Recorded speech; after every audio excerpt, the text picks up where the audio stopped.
안녕하세요. 세상을 이롭게 하는 일에 관심 많은 승무원쌤 김용숙입니다. 한동훈 국민의힘 전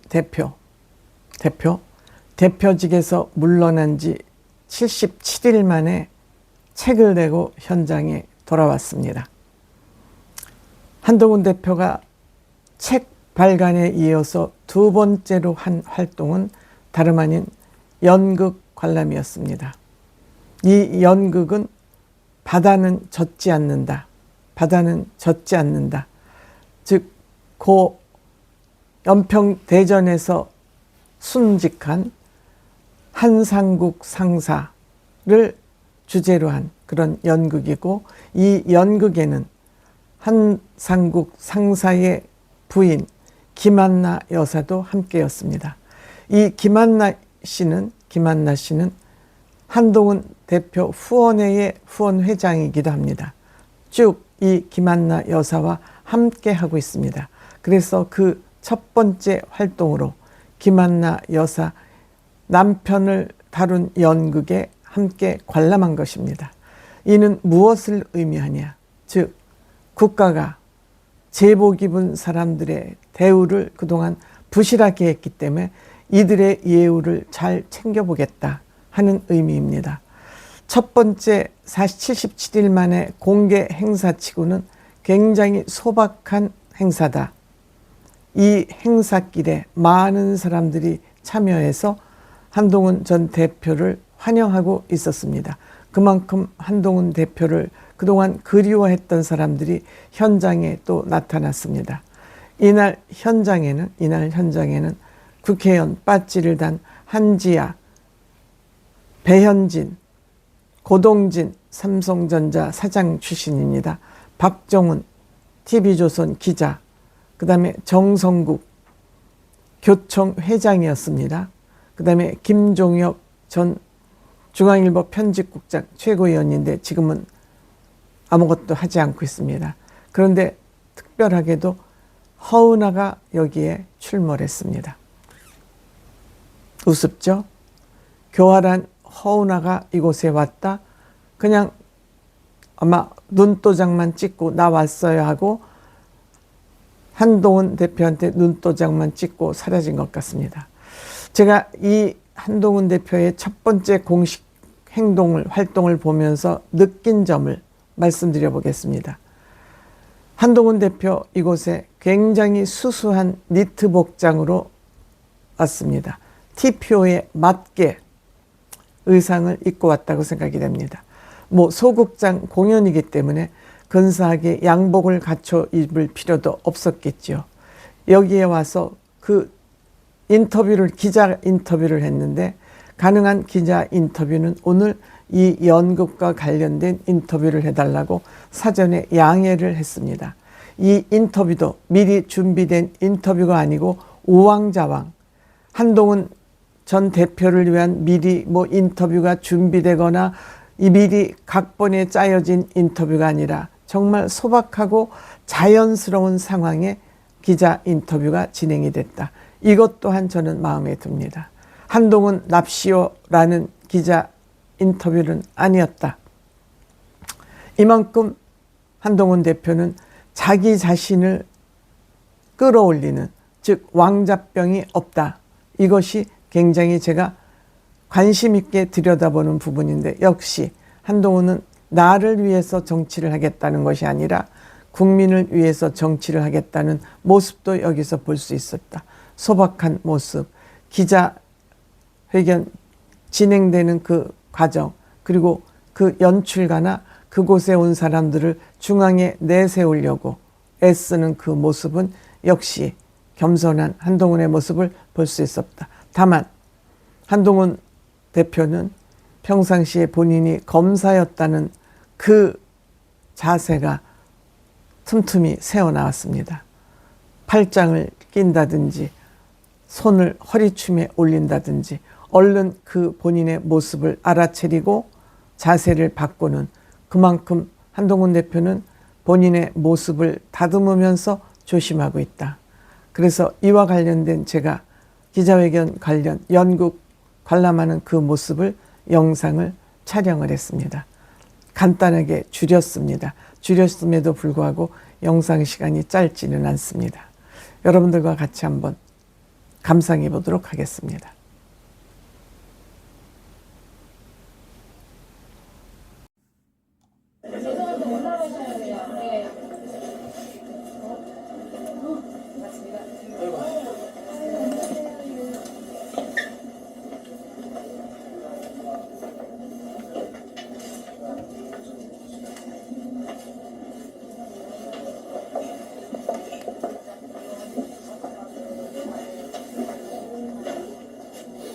이제 이거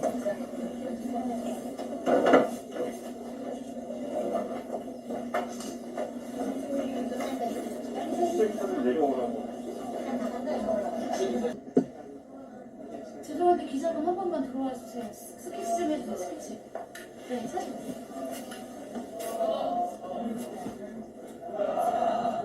여기서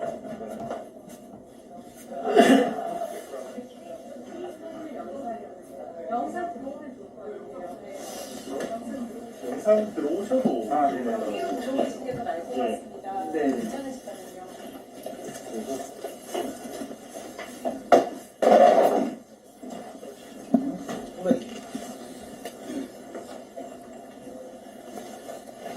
네.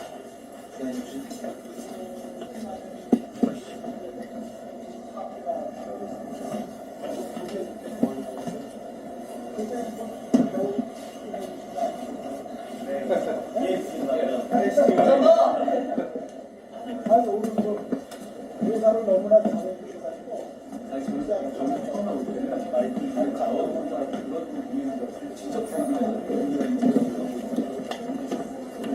안 들어가죠.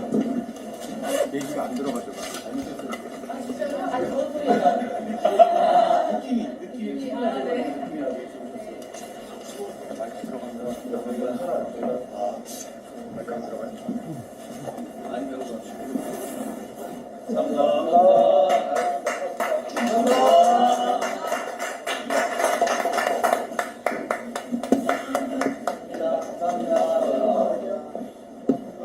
잘했습니다. 진짜 잘했어요. 네.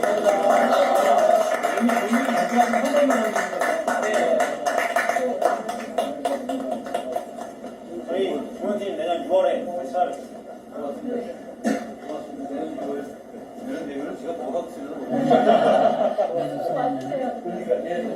아니 저는 제가 김여사님하고 하고 제가 어려울 때 많이 봤어요. 그럴 때 그게 계속 이렇게 이어지고 있는데요. 저는 제복 입은 이런 분들이 잘 예우받는 나라를 만들려고 노력해 왔는데요. 진짜로 그걸 더 잘하기 위해서 노력하겠습니다. 저는 나라가 제일 중요한 게 그거 같아요. 사람들을 안전하게 하는 거. 그러기 위해서는 제복 입은 분들을 예우해야 되고 또 여러분 같이 이렇게 뜻을 모여서 이런 좋은 일 하시는 분들도 박수 받아 마땅하다고 생각합니다. 고맙습니다. 네, 감사합니다. 대표님 오셨는데 이무상품 대표에서 좀 한 말씀. 이공상 보고 저한테 좋은 얘기 잘 안 해요. 아니, 한 말씀 원하시는 정말 힘든 발걸음이 되셨을 텐데 이렇게 공연을 보고 와주셔서 너무 감사하고 고맙습니다. 앞으로도 저희 우리나라에 대해서 고민하면서 저희도 알리시는 거 찾으려고 합니다. 그래서 관심 가져주시고 그리고 시간이 되시면 도와주시면 더 감사하겠습니다. 저는 2030한테 정말 잘 보입니다. 감사합니다.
저기가 나아요.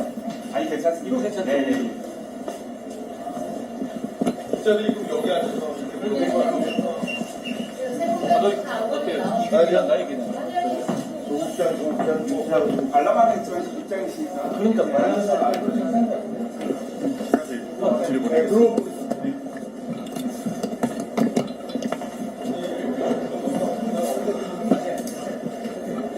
일단이 되겠죠? 가운데로 우리가 좀 가운데로 내려가요.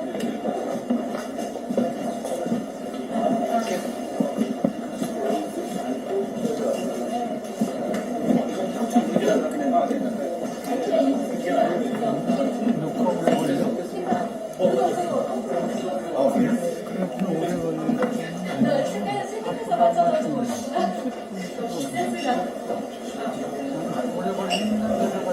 안에 들어가서.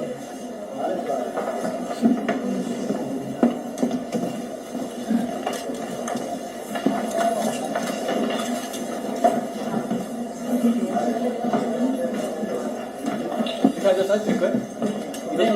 이거 나쁘지 않죠? 아니, 감독님 이거 괜찮다고 하셨어요.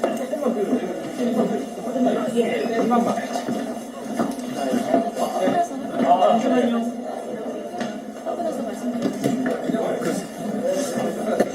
손도 얼마나 걸릴 것 같아요? 여기만 좀 비워주세요. 여기가 사진만 좀 비워주세요. 여기 연장이만 비워주세요. 연장이만 비워주세요.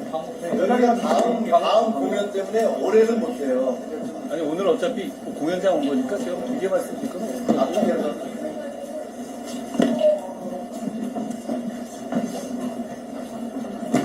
빠지겠습니다. 아니, 자꾸 앉아주시면. 아니, 감독님 여기 앉아주시면. 예. 고맙습니다. 예. 안녕하세요. 오랜만에 뵙습니다. 잘 지내셨습니까? 오늘 제가 제2연평해전 관련한 연극을 처음 관람하게 됐는데요. 보는 동안에 보훈과 안보의 의미에 대해서 더 깊이 생각하게 됐습니다. 제가 당대표 하는 동안에 김한이나 여사님의 부분이셨던 한상국 상사님 비롯한 많은 분들이 원하셨던 추석 계급에 맞는 예우를 해드리는 그 법안 통과를 했고요. 그리고 홍정길 일병님의 어머님께서 정말 오랫동안 원하셨던 군사망 유가족의 위자료 청구권을 별도로 인정하는 국가배당 청구권을 결국은 이뤄냈습니다. 제가 당대표 있는 동안에 여러 가지 일을 했지만 그 두 가지 일을 한 것이 개인적으로 대단히 자랑스럽게 생각합니다. 제가 87체제 개헌 얘기를 많이 하잖아요. 근데 그것 중에 단순하게 그게 대통령을 4년 중임제를 한다, 임기를 맞춘다, 상하 양원을 맞춘다, 이런 것도 중요한데요. 87년 헌법이 사실 유신헌법을 대부분 계수하고 있어요. 87년에 직선제 선거 조항으로 바꾸는 거에만 중점을 맞췄고 유신헌법에 정말 독소조항만 좀 바꾼 정도였거든요. 그런 상태로 40여 년 같이 가까이 이어져 오면서 문제점이 많이 남아 있습니다. 오늘 제가 이 말씀을 드리는 건 저희가 국가배상법에 있어서 가족의 위자료 별도 하는 법은 만들었지만 근본적인 한계는 헌법에 유신헌법 1에 남아있는 군 피해자들에 대한 어떤 역차별 조항들이 있거든요. 그게 대표적으로 이중배상금지 조항입니다. 그런 조항들을 비롯해서 지금 시대에 맞지 않는 시대 정책에 맞지 않는 조항들을 국민의 합의로 바꿔야 할 때가 됐다라는 생각을 합니다. 오늘 제가 작가님과 감독님은 제가 잘 봤고요. 김한나 여사님 됐습니다. 그리고 그 헌 회장이신 윤종성 장군님이신데요. 천안함 조사단장을 하셨던 장군님이십니다. 같이 모셨습니다. 반갑습니다. 별로 많이 안 바뀌셨네요. 그럼 질문이 좀 예, 뭐 가급적이면 아무래도 오늘 뭐 이게 보훈의 자리니까 이거 위주로 말씀하시면 어떨까 싶어요. 앞으로 제가 차차 뵐 일이 많을 테니까요. 예. 헌법 개헌 얘기를 하셔서 예. 최근 이제 언론 인터뷰에서도 개헌 제안을 하셨는데 좀 유력 대선주자로 꼽힌 이재명 대표는 개헌 논의는 아직 때가 아니다라고 좀 피하는 모양새거든요. 이건 좀 어떻게 보셨을까요? 그분은 5년 동안 범죄 혐의를 피하고 싶은 것 아니겠습니까? 그분의 문제는 그렇게 헌법을 지키려는 게 아니라 자기 몸을 지키려는 것이다. 저는 그렇게 생각합니다. 지금 이제 하치체제가 모두 바뀌어야 한다는 점을 인식하고 있는 것 같아요. 이재명 대표가 주도했던 29번의 탄핵 시도, 그리고 대통령이 했던 계엄령 선포까지 이런 일을 국민들에게 또 겪게 해드릴 수는 없지 않겠습니까? 저는 그 필요성에 모두 공감하고 있는 지금이 이걸 해낼 때라고 생각합니다. 그리고 그걸 해내기 위해서는 중요한 임무를 맡은 사람이 희생하는 자세가 반드시 필요하다고 생각합니다. 그러지 않으면 계속 이런 일을 겪게 될 거라고 생각합니다. 대표님, 어제 선관위 있으실 때셨는데 예. 요즘 민주당에서는 선관위 흔들기가 비판을 했는데 어떻게 생각하시나요? 민주당에 이걸 묻고 싶습니다. 선관위가 그러면 그렇게 가족기업처럼 운영되고 어떤 감시로부터 취해법권처럼 도는 것이 자연스럽다는 말인가요? 그래서는 안 됩니다. 저는 이 정도 말씀드리고 싶어요. 선관위의 문제는 선관위를 헌법이 이렇게 독립기관을 만들어준 건 잘하라는 거지 자기들끼리만 즐겁게 지내라고 만든 건 아닙니다. 그렇기 때문에 선관위가 감시의 영역에 포함되어야 된다. 제가 햇빛 안 드는 곳에 곰팡이 핀다고 말씀드렸는데요. 지금 곰팡이가 많이 피어 있습니다. 헌법재판소의 결정이 저는 뭐 수긍은 안 갑니다만 어차피 현재 헌법재판소의 결정으로 감사권의 범위에 선관위가 벗어나게 돼 있잖아요. 저는 이런 식으로는 국민의 신뢰를 얻을 수 없다고 생각해요. 그러니까 저는 이 87체제를 극복하는 개헌에 있어서 선관위에 대한 개헌도 필요하다고 생각합니다. 선관위의 독립성은 존중하되 선관위에 대한 감시체제, 그러니까 감사원의 감사 범위를 헌법 개정으로 선관위까지 넓히는 등의 방법을 도입해야 된다고 생각합니다. 그리고 선관위 문제는 이런 문제도 있어요. 선관위의 헤드가 법관이 비상임으로 근무하게 돼 있잖아요. 그렇게 돼 있는 있음으로 인해서 끼리끼리 밑에 실제로 실무자들끼리 뭉칠 수 있는 구도가 형성되고요. 또 나아가서는 아무래도 팔은 안으로 굽기 때문에 법관이 수장으로 있는 조직에 대해서 사법적인 감시에 대해서 조금 국민들이 느슨하지 않겠느냐라는 우려가 있을 수 있습니다. 그렇기 때문에 법관이 선관위의 수장을 맡는 것도 이제는 바꿔야 한다라고 저는 생각합니다.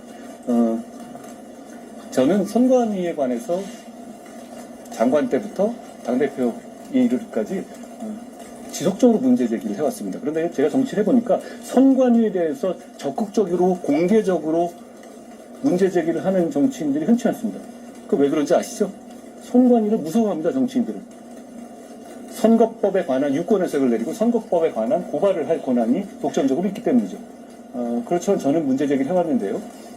제가 문제 제기 해왔던 여러 부분이 반영되면 그나마 나아질 거라고 생각하는 게, 첫 번째는 저는 장관 때 수개표 반영 꼭 해야 된다고 했는데 그건 어느 정도 됐습니다.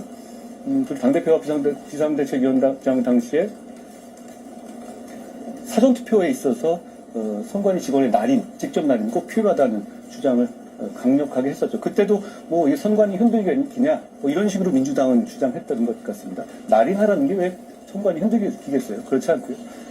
그리고 사전투표 대신에 본투표 기간을 늘려서 투표의 편의와 투표를 독려하는 걸 유지하면서도 사전투표를 멀찍이 떨어뜨려 놓음으로 해서 그 중간에 이슈가 반영되지 않는 부분, 그리고 선거운동 기간이 굉장히 짧아지는 부분 등의 그런 부작용도 많은 부분이 하고 계시기 때문에, 게다가 많은 분들이 이렇게까지 이거 싫다고 하시면 안 해도 됩니다. 되게 꼭 해야 되는 건 아니거든요. 그런 차원에서 저는 사전투표 대신에 본투표 기간을 늘리는 방식의 개선이 반드시 필요하다고 생각합니다. 그 점을 저는 오래전부터 지속적으로 주장해왔는데요.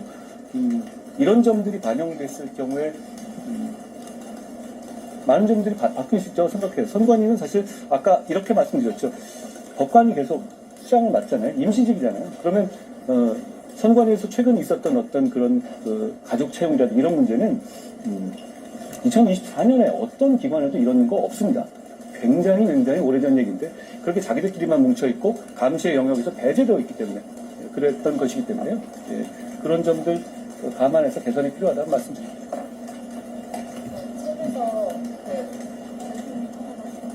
책에서 이재명 대표에 대한 좀 비판이 있었는데 어제 이제 이재명 대표가 집회에 나가서 내란이 계속된다면 피해갑이 될 뻔했다.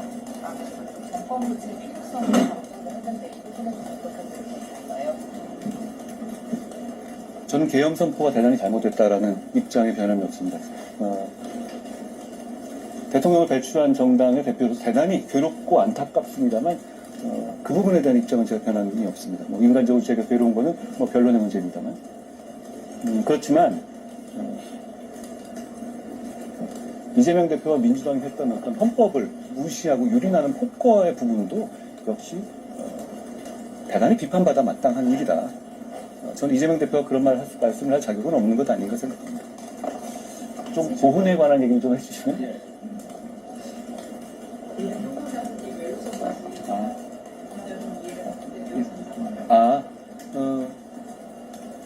오늘 그냥 오시기로 해서 같이 뵀는데요. 저는 제복 입은 영웅들에 대한 예우와 처우가 우리를 훨씬 더 안전한 나라로 만드는 길이다라고 생각합니다. 그런 차원에서 저와 많은 말씀을 나눠주셨는데 제가 오늘 이렇게 연극을 보러 온다고 하니까 장군님께서 같이 와주실 수 있다, 와주고 싶다고 말씀하셔가지고 제가 고맙게도 같이 오시게 됐습니다. 한번 말씀해 주시면 네. 제가 좀 말씀을 드릴까요? 예. 저는 그 천안함 수사 책임자의 한 사람으로서 왔습니다. 오늘 그 작품을 보면서 참으로 그 많은 것을 느꼈고 우리 제작진이 어려운 여건에서도 훌륭한 작품을 만들었다는 생각을 했습니다. 그리고 천안함도 연극으로 만들어졌으면 하는 바람을 가졌습니다. 또 오랜 세월 동안 눈물로 지새운 우리 그 이한나 여사님을 비롯한 김한나 그렇지 김한나 여사님을 비롯한 가족분들께 위로의 말씀을 드리고 싶고 오늘 작품 중에서 그 천안함 용사 따님들이 호국 간성이 되는 그 묘사가 있었습니다. 저는 이것을 보면서 우리 천안함 가족들이 절망 속에서도 희망을 만들어가는 어떠한 모습을 보여주었다고 확신합니다. 그리고 마지막으로 우리 한 대표님께서 저하고 말씀을 나누면서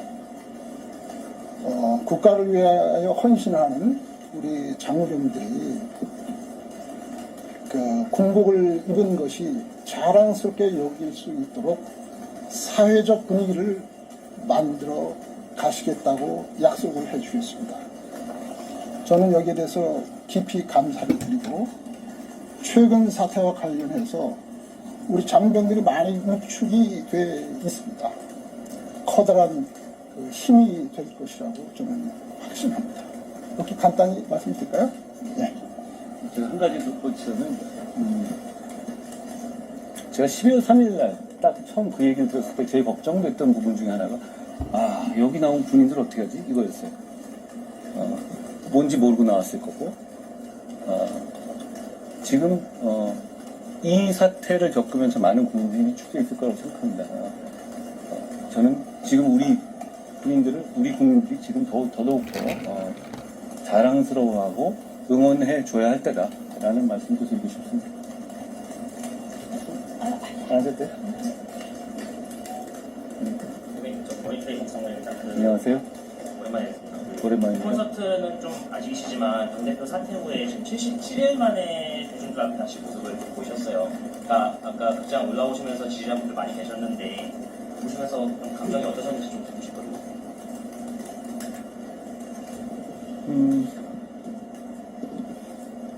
그동안 여러 가지 생각을 했습니다. 그리고 제가 그리고 부족한 점이 참 많아요. 여러분도 잘 아시다시피. 그런데 좋은 정치 하고 싶고 좋은 나라 만들고 싶다는 마음이 진심이거든요. 거기에 대해서 제가 좀 부족한 부분을 보완하고 그리고 나라에 도움이 되는 정치를 해야 되겠다라는 생각을 했습니다. 어려운 시기 아닙니까? 어려운 시기고 어려운 시기에 도움이 되는 정치를 하겠다라는 마음 다시 저를 기다려주셨던 분들을 보면서 많이 들었습니다. 다음 공연하셔야 되는데. 아, 그렇겠다. 우리 감독님께서 맞아. 죄송합니다. 우리 감독님 한번 홍보 한번 해주세요. 네. 예술은 시대를 비추는 거울이라는 말에 매료가 돼서 저희 단체가 처음으로 이렇게 바다는 비에 젖지 않는다라는 작품으로 출범을 했습니다. 앞으로도 우리나라에 대해서 정말 기억이라는 소재 하나를 가지고 여러 사건들을 다루고 공연을 만들 생각입니다. 조금 더 관심 있게 봐주신다면 감사하겠습니다. 저희도 열심히 뜨겁게 달려보겠습니다. 감사합니다. 여사님도 한 말씀. 이렇게 대표님의 첫 행보가 저희 이 연평해전에 관한 연극이라는 게 너무 감사드리고요. 그리고 요청했다고 해서 다 오시는 게 아니잖아요. 근데 한 걸음 이렇게 달려와 주셔서 너무 감사합니다. 그리고 대표님께서 발의된 그 법들을 발의한 법들을 도와주셔서 저희가 7월 달부터 소급 적용이 됩니다. 네, 저희뿐만 아니라 연평해전, 천안함, 연평도 포격, 그리고 그 외에 경찰, 소방관, 일반 공무원들까지 지난번에 학교 선생님 돌아가셨잖아요. 그 신림동 사건도 있고 그런 분들까지 다 아마 혜택이 다 가는 걸로 알고 있습니다. 그래 이렇게 포괄적으로 법이 이렇게 되는 거는 의례적이라고 변호사님들이 한 목소리로 말씀하시더라고요. 그래서 저는 너무너무 감사드리고 진짜 이 가슴에 남은 그냥 한이라고 할까요? 그냥 조금 좀 가라앉았다 이렇게 말씀을 드리고 싶습니다. 너무 감사합니다. 너무 늦었습니다. 죄송합니다. 그리고 한 가지만 더 아까 송구 일병인가요? 예. 그 국가배상법 있잖아요. 홍정기 일병이요. 죄송합니다. 그 홍정기 일병 그 국가배상하는 거 있잖아요. 그 법을 고치셔가지고 저희도 혜택을 받을 수 있을 것 같아요. 아직 그 법 해석이 나오지는 않았지만 저희도 신청을 미리 해놓으라고 하셔서 네, 감사합니다. 그래서 신청을 해서 저희가 다 신청을 해놨습니다, 지금. 그래서 지금 기다리고 있어요. 쉽게 말씀드리면 우리나라 헌법과 그 유신 시대에 하도 월남전에 사망자가 많으니까 군인들이 피해를 입으면 이걸 아예 확 후려쳐서 돈을 적게 주는 방안을 헌법과 국가배상법에 만들어놨던 거예요. 그래서 너무 불합리하잖아요. 그 부분을 바꿔나가는데 저는 헌법에 한계가 있으니 헌법을 안 바꾸는 한계 내에서 고쳐보려고 했던 거고요. 아까 잠깐 말씀드렸지만 이번에 헌법을 바꾸면 그건 바꿔야 합니다. 오히려 모두를 위해서 봉사했던 분들이 피해를 입으면 더 줘야지 그렇게 역으로 피해를 드리면 안 되죠. 저는 그런 면에서 현실체제가 단순하게 권력구조를 바꾼다라는 면만 집중할 문제는 아니라 사회 전체의 시대를 바꾼다라는 면에 다 집중해야 한다라고 생각합니다.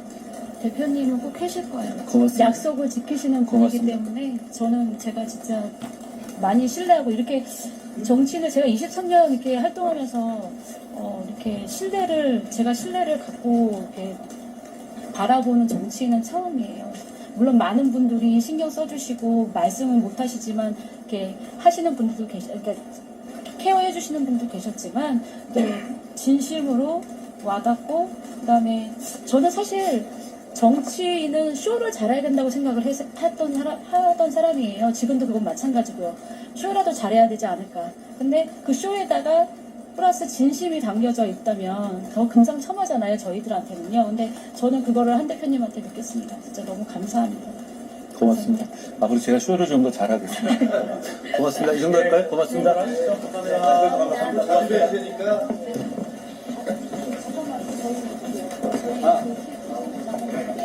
아니 여기서 다시